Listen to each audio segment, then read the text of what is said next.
Ads లేకుండా latest episode చూడండి. స్నేహాపురి వీధిలో చండీ యాగం చేస్తున్నారు. అక్కడికి వెళ్ళి ఏర్పాట్లు ఎలా ఉన్నాయో, ఎంత నిష్ఠగా చేస్తున్నారో చూడాలి కదా నాన్న. యాగం పూర్తయ్యాక ఇంటికి వస్తావా అమ్మా? నైని, తను ఎలా వస్తుంది? అడ్రస్ కన్ఫ్యూజ్ అయితే కష్టం కదా. నాన్నకి ఈ బిడ్డ మీద ఎంత మమకారమో చూసావా అమ్మా? అయినా నేనెలా తప్పిపోతాను? నాకు నేనుగా ఇంట్లో నుంచి వెళ్ళిన దాన్ని, తిరిగి ఒక్కదాన్ని ఇంటికి రాలేనా? బాబుగారికి అంత ఆలోచన రాలేదనుకుంటా. ఏమైనా సరే, ఎదురుపడ్డాక ఎప్పుడో రమ్మండం ఎందుకు? ఇప్పుడే ఇంటికి తీసుకెళ్దాం. పూజలేవో ఉన్నాయంటుంది కదా. అవును నాన్న, రేపొస్తాలే. నువ్వు ఒక్కదానివే వస్తున్నావంటే ఈయన అనుమానం కలవర పెడుతున్నట్టుంది విశాలాక్షి. అయితే ఒక పని చేయండి నాన్న, గుడి దగ్గరికి రండి. వీలైతే సాయంత్రమే వస్తాను. అది అలా అన్నావు, బాగుంది. నువ్వు స్నేహపూరికి వెళ్ళిరమ్మా. నైని, వెళ్దామా? స్వామీజీ వారిని కూడా కలిసి వెళ్ళాలి అన్నావు కదా. అవును బాబుగారు. గురువు దగ్గరికి వెళ్తున్నావా అమ్మా? అవును. సంతోషం.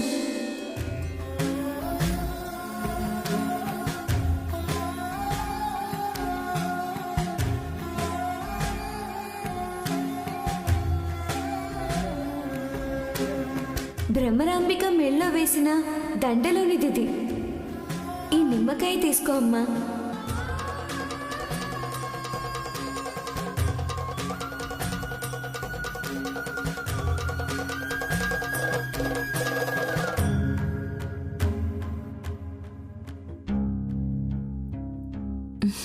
మంచి తల్లి, వెళ్ళొస్తాము. సరే తల్లి, వెళ్ళొస్తాం. రేపు వచ్చేయమ్మా.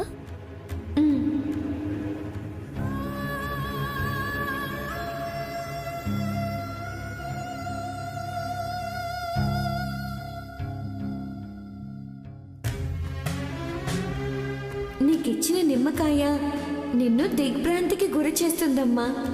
ఆలోచనలో పడతావు, అక్కడికొచ్చే దిశలో నిర్ణయం తీసుకుంటావు.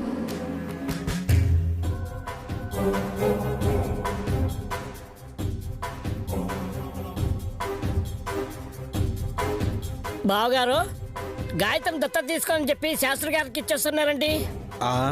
మంది ఎక్కువైతే మజ్జిగ పల్చన అవుతుందంటారు కదా, ఎందుకులే అని రిటర్న్ చేశారేమో. రిటర్న్ చేయడానికి పాప వస్తువు కాదు. మరి కారణమేంటో మీరైనా చెప్పండి అంకల్. వచ్చే వారం చొల్లంగి అమావాస్య దాటాక మంచి రోజులు వస్తాయి. స్వీకరణ కార్యక్రమాలు అప్పుడే పెట్టుకోవాలనుకున్నారు.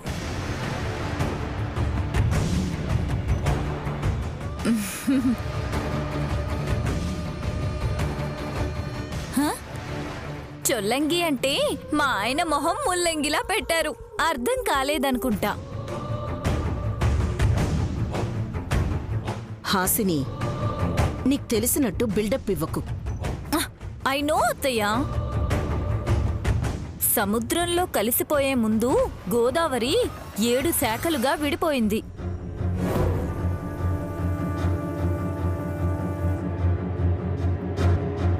తుల్లుడనే మహానుభావుడు తీసుకొచ్చిన శాఖ ఆత్రేయపురంలో చొల్లంగి అనే క్షేత్రం దగ్గర సముద్రంలో కలుస్తుంది. ఈ పుష్యమాసంలో వచ్చే కృష్ణ అమావాస్య నాడు అక్కడ సముద్ర స్నానం చేస్తే మంచిది. ఒంటికా? ఇంటికి. దీన్నే మౌని అమావాస్య అని కూడా అంటారు. ఆ రోజు మౌనంగా ఉండాలని సంప్రదాయం చెప్తుంది. ఆసనంకి చాలానే తెలుసు. సావాస దోషం నైని చెప్పుంటుంది. దోషం కాదు నాథా, పాసం విత్ లవ్. ఎవరు వచ్చారు?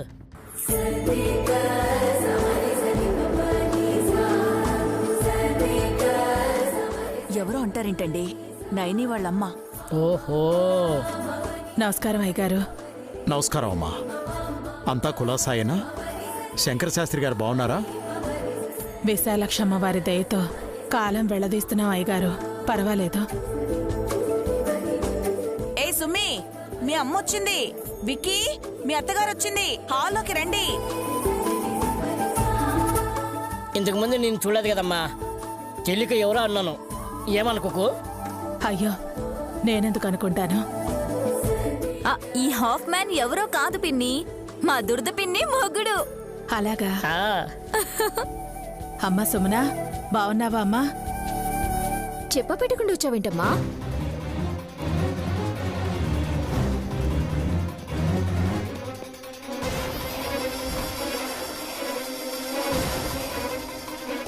అత్తయ్య గారు బాగున్నావా అని అడిగితే అలా అంటావేంటి సుమన? వచ్చే ముందు ఫోన్ చేయాలి కదా. Costly sorry కట్టుకునేదాన్ని. ఊరెళ్ళాక చుట్టుపక్కల వాళ్ళకి చెప్పేటప్పుడు బాగుండాలి కదా. అయ్యగారి నీడలో నా కూతుళ్ళిద్దరు బాగా ఉన్నవాళ్ళ దగ్గర బానే ఉంటారనుకోను సుమనా. ఖరీదైన చీరని చూడటానికి రాలేదు. ప్రసవం అయ్యి 5వ నెలలో పడింది కదా, నా మనవరాల్ని చూసిపోదామని వచ్చాను. అరిసెలు సున్నుండలు కూడా తెచ్చాను.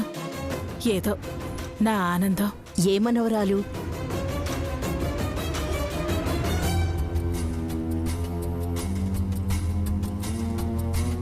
ఉన్నది ఒక్కతే కదమ్మా. దురదృష్టవశాత్తు నైనికి పుట్టిన బిడ్డకి ప్రాణం లేదు అన్నారు. సుమన కూతుర్నైనా చూడాలని. అర్థమైంది. నీ కూతుళ్ళు నీకు ఫోన్ చేసి చాలా రోజులైందన్నమాట.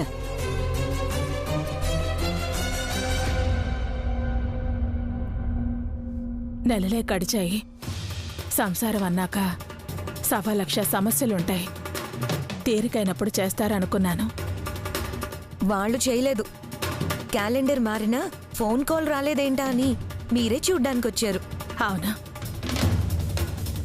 ఇంతకీ నా మనవరాలు ఎక్కడుంది? నైని ఎక్కడుంటే అక్కడే ఉంటుంది. పని మీద బయటికి వెళ్లారు. ఓ, వాళ్ళ పెద్దమ్మతో ఉండటం అలవాటైందన్నమాట.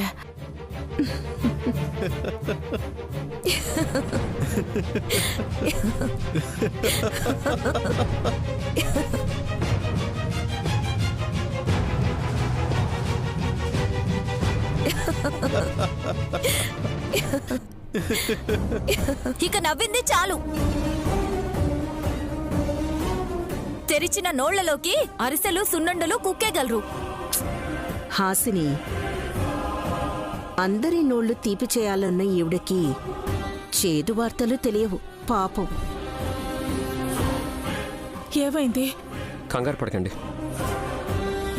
పాపం చేసిన నేను పశ్చాత్తాపంతో జరిగింది చెప్తాను.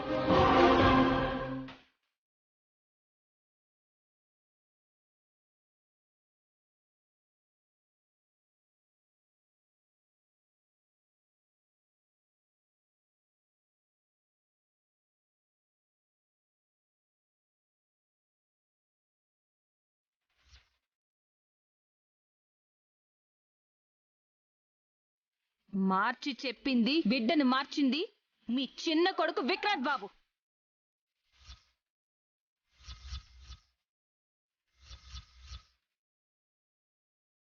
అవునమ్మా.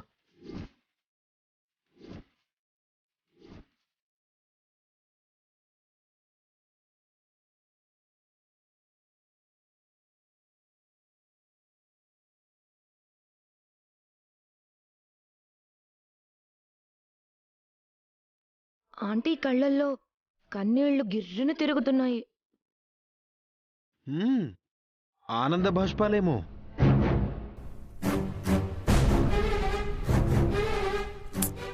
కాదురా, పాపం ఏడిపే. నీకు మనసు అనేదే లేదనుకుంటా. ఎందుకలా మాట్లాడతారు?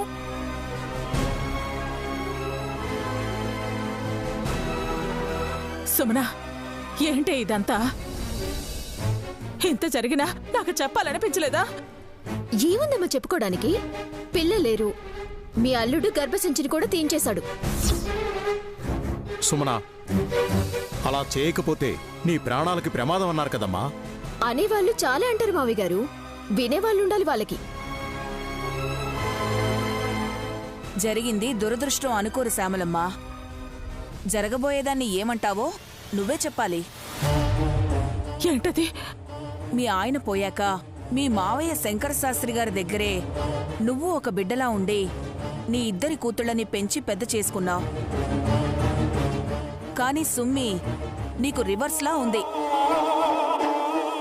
తనకి పిల్లల్లేరని మొగుడికే ఇంకో పెళ్లి చేయాలనుకుంది.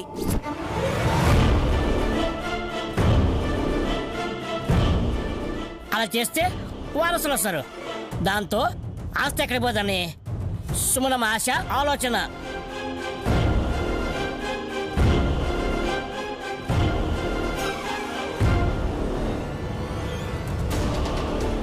పిల్లలు మన ప్రపంచం కాదన్ను.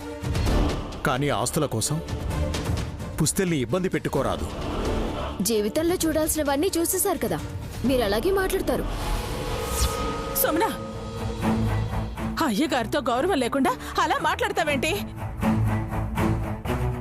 మాకు అలవాటైపోయింది కాబట్టి ఏమనుకుంటాను శ్యామల. నీ చిన్న కూతురు ఎప్పుడు ఎలా ఉంటుందో ఎవ్వరికీ అర్థం కాదు. పిన్ని రావడం అయితే వచ్చారు. కొన్ని రోజులు ఊరికి తీసుకెళ్ళండి. తను కూడా డిప్రెషన్ నుండి బయటపడుతుంది. వెళదామా సుమనా? తాతయ్య కూడా నిన్ను చూసినట్టుంటుంది. వయసు మళ్ళిన వాళ్ళ గురించి నేను సిటీ వదిలి రానమ్మా.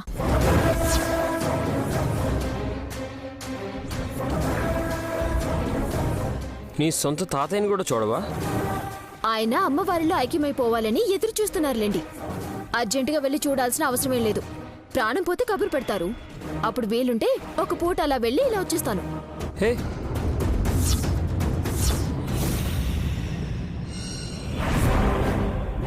ఇది వరస. ఇంత అహంకారం పెరిగింది కాబట్టే నీ పెద్ద కూతురు జాలీదయ చూపించకుండా తన కూతుర్ని తను తీసేసుకుంది. మంచి పనే చేసింది. నువ్వు కూడా అక్కకి సపోర్ట్ చేస్తావని నాకు తెలుసమ్మా. నీ కాళ్ళు చేతులు మెత్తబడి మూలన పడితే అక్క పట్టించుకోదు. నేనైనా ఒక ఆయాన్ని పెట్టి బాగోగులు చూసుకోమంటాను. అక్కర్లేదమ్మా. ఆ పరిస్థితే కనుక వస్తే మీ తాతయ్య అమ్మవారికి వండే ప్రసాదంలో కాస్త విషం కలుపుకొని తినేస్తాం. అతే అమ్మా, ఏంటమ్మా మాటలు?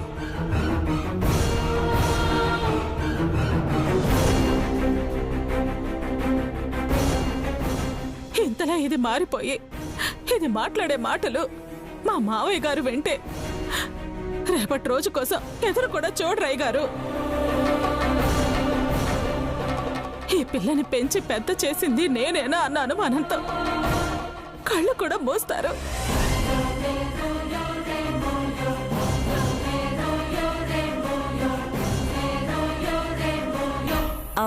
పిన్ని, మీరెందుకు ఏడుస్తున్నారు? ప్రయాణం చేసి అలసిపోయి ఉంటారు. ఫ్రెష్ అయ్యి భోంచేద్దురు గాని రండి. రండి రండి పిన్ని.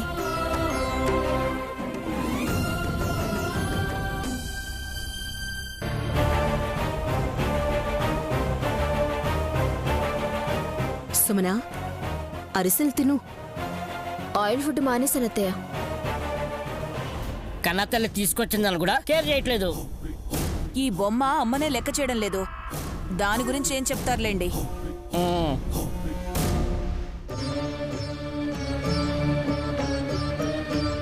మంచి ముహూర్తాలు లేవని నైని చెప్పింది. అందుకే గాయత్రిని శాస్త్రి గారికి అప్పగించొచ్చాం. నైని నేపథ్యం అదే కాబట్టి ఏది మంచో ఏది చెడో చెప్పగలిగింది విశాల. స్వామి, దత్తత ఇప్పుడు వద్దనుకున్నాను కానీ ఎప్పుడన్నది చెప్పలేదు.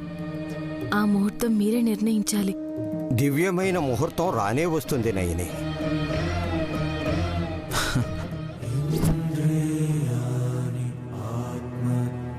గాయత్రిని మా బిడ్డగా ఏ రోజు స్వీకరించాలో సెలవివ్వండి స్వామి. సంక్రాంతి పండగ వెళ్ళిపోని విశాల.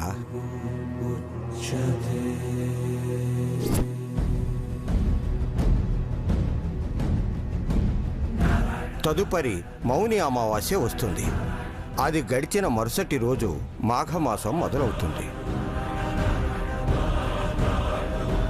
ప్రచండ శక్తి గల అమ్మవారి దేవాలయ సన్నిధానంలో అఖండ దీపారాధన చేసి మహోజ్వలితమైన భవిష్యత్తు గల గాయత్రిని మీరు దత్తత తీసుకోవడం సర్వశ్రేష్టం. అలాగే స్వామి. మంచిది.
అమ్మా విశాలాక్షి, ఏమి ఆశించి ఇలా సూచించావు?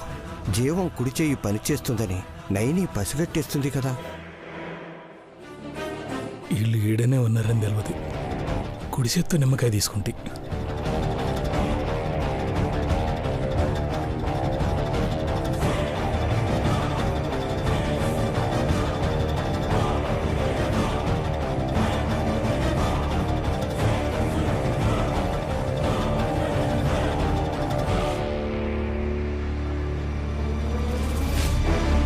జీవమన్నా, నీ కుడి చేయి పనిచేస్తుందా? నైని దొర్లుకుంటూ వచ్చిన నిమ్మకాయని అదే చేత్తో తీసుకున్నాడు కదా.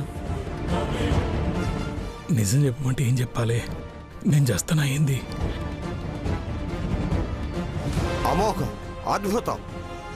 అఖండ సుముహూర్త వేళ జీవం కుడి చేతికి పునర్జీవం కల్పించింది అమ్మవారు. ఆ నిమ్మకాయలో ఎంతో మహిమాన్విత ఉంది తల్లి.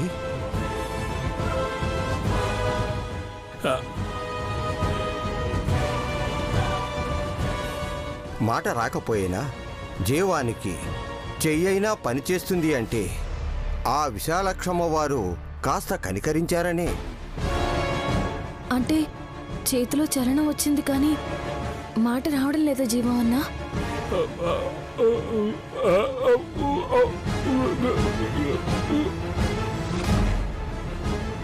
పర్వాలేదు జీవం, మాట్లాడడానికి ప్రయత్నిస్తూ ఇబ్బంది పడకు. కొంచెం అయినా మంచి జరిగినందుకు సంతోషిద్దాం. చెయ్యి బాగైంది కదా.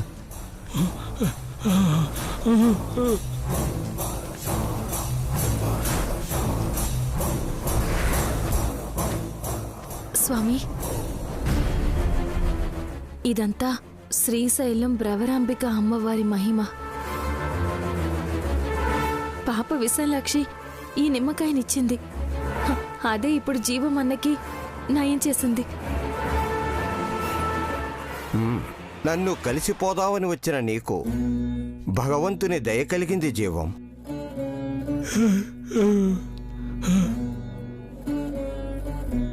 స్వామి, మాకు సెలవు ఇప్పించండి. మంచిది. వెళ్ళొస్తాం స్వామి. శుభం భూయాత్. ఉంటాం స్వామి.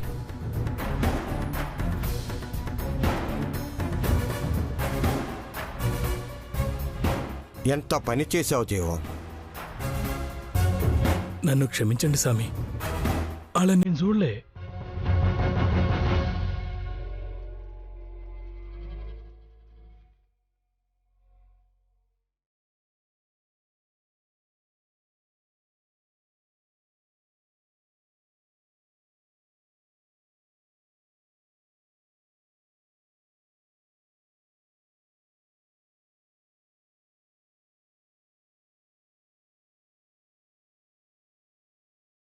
ఏంటి మమ్మీ ప్రాణాయామం చేస్తున్నావా? కళ్ళకి చేతులు అడ్డం పెట్టుకుంటారా? తెలిస్తేనే మాట్లాడు వల్లభ. ఓ సారీ మమ్మీ. ముక్కులో వేలెట్టుకుంటారే దాన్ని. హే ఛీ! ఆంటీ, వల్లభ ఈ మధ్య హాసినిని డామినేట్ చేయాలనుకుంటున్నాడేమో. మీరేం చేస్తున్నారో చెప్పండి. ఒక్క నిమిషం, మీరు అలాగే ఉండండి.